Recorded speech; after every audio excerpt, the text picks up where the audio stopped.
4 ಕೋಟಿ ರೂಪಾಯಿ ವಾಪಸ್ಸಾತಿಗೆ ಆದೇಶ ಆಗಿದೆ. ಇದ್ರ ಬಗ್ಗೆ ಏನು ಮಾಡ್ತೀರಾ ಸರ್? ನಾನು ಹೇಳ್ತಾ ಇದ್ದೀನಿ, ಈಗ ನನಗೆ ಕೊಟ್ಟಿದ್ದೀರಿ, ಪರಿಶೀಲನೆ ಮಾಡಿ.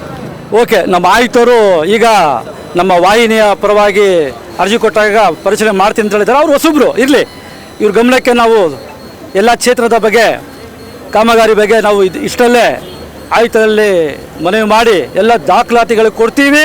ಅವ್ರ ಕ್ರಮ ತಗೋತಾರೆ, ಕಾದು ನೋಡೋಣ.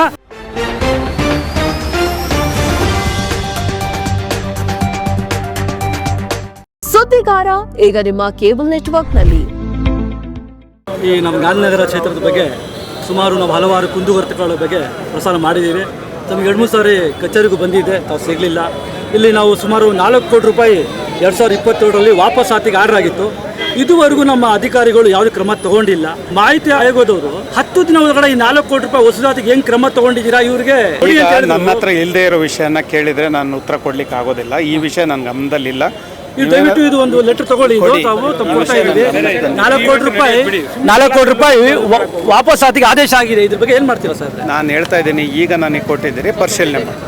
ಓಕೆ, ನಮ್ಮ ಆಯುಕ್ತರು ಈಗ ನಮ್ಮ ವಾಹಿನಿಯ ಪರವಾಗಿ ಅರ್ಜಿ ಕೊಟ್ಟಾಗ ಪರಿಶೀಲನೆ ಮಾಡ್ತೀನಿ ಅಂತ ಹೇಳಿದ್ದಾರೆ. ಅವರು ಹೊಸಬ್ರು ಇರಲಿ, ಇವ್ರ ಗಮನಕ್ಕೆ ನಾವು ಎಲ್ಲ ಕ್ಷೇತ್ರದ ಬಗ್ಗೆ, ಕಾಮಗಾರಿ ಬಗ್ಗೆ ನಾವು ಇಷ್ಟಲ್ಲೇ ಆಯುಕ್ತರಲ್ಲಿ ಮನವಿ ಮಾಡಿ ಎಲ್ಲ ದಾಖಲಾತಿಗಳು ಕೊಡ್ತೀವಿ. ಅವ್ರ ಕ್ರಮ ತಗೋತಾರೆ, ಕಾದು ನೋಡೋಣ. ನಮಸ್ಕಾರ. ನಮ್ಮ ಈ ವಿಡಿಯೋ ನಿಮಗೆ ಇಷ್ಟ ಆದಲ್ಲಿ ಲೈಕ್ ಮಾಡಿ, ಶೇರ್ ಮಾಡಿ, ಕಮೆಂಟ್ ಮಾಡಿ ಮತ್ತೆ ಸಬ್ಸ್ಕ್ರೈಬ್ ಮಾಡಿ.